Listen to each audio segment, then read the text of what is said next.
Johnny Depp has been in the middle of a lot of trouble in recent years. He went broke in 2016, had a big argument with his ex-wife Amber Heard that everyone knows about, and borrowed $10 million to fix up his castle. The guy from Pirates of the Caribbean is also famous for dating famous people like Winona Ryder, Kate Moss, and Vanessa Paradis. In 2001, Howard Stern asked Depp if he ever cheated on his partners. Depp took a long time to answer. Meanwhile, Stern also talked about something Depp once said: "If you love two people at the same time, choose the second, because if you loved the first one, you wouldn't have fallen for the second." More than 10 years later, Stern called Depp a narcissist during his legal fight with Heard. Stern said Depp was exaggerating in court and wanted the trial on TV because narcissists believe they can talk their way out of anything.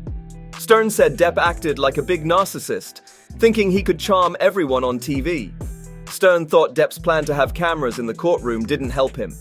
Stern explained that narcissists like Depp try to impress people, but it wasn't working in this trial. Stern compared Depp and Heard to children fighting and said their behavior was coming across poorly.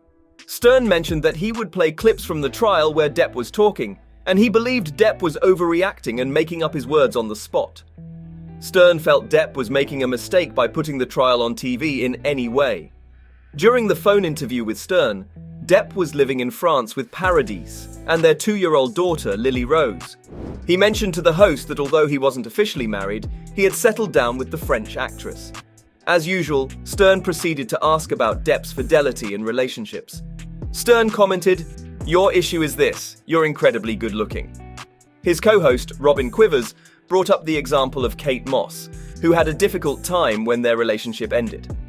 Stern added that no one had ever attempted self-harm because of him, then jestingly told Depp, "You can't commit to marriage because there are just too many options for you." Amid laughter, Depp listened as Quivers humorously said that he owed it to women to remain available. Stern then drew a parallel to Paul McCartney, who remarried after his first wife's passing, asking, "Could you ever be content with one woman like that?" Depp fell silent momentarily, prompting Stern to nudge, "Hello, Johnny." Depp replied, I'm here, just thinking about it." After the question was reiterated, he responded with a hesitant, "Yeah." Stern quickly retorted, "That's not true." Depp clarified, "I'm not a cheater," and referred to his statement about leaving one relationship for another, rather than juggling multiple simultaneously. After his bond with his lawyer, Camille Vasquez, Johnny Depp's romantic life took a new turn as he went into a relationship with Joelle Rich. This came after his previous defamation trial in the UK in 2020, where he suffered a loss. Interestingly, Joelle Rich had also served as his attorney during that trial. Reports surfaced suggesting that Rich was present for a segment of his trial in the United States, indicating a connection that extended beyond the courtroom. However, by April 2023, sources indicated a shift in Depp's relationship status. According to People magazine, it was revealed that despite having been involved in dating, Depp was currently considered to be single. The insider explained that Depp had been channeling his energy into his work, especially after the end of his tour. He was deeply engrossed in the filming of Jean du Barry. The source emphasized that Depp's recent activities had been centered in Europe since the end of his trial. His dating experiences were acknowledged, but a definitive romantic attachment seemed to be absent.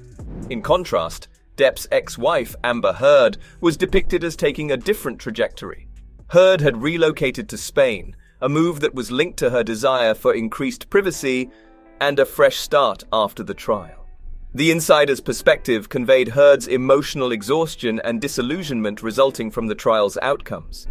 Heard's transition to Spain was portrayed as a rejuvenating step, one that invigorated her with newfound energy and focus.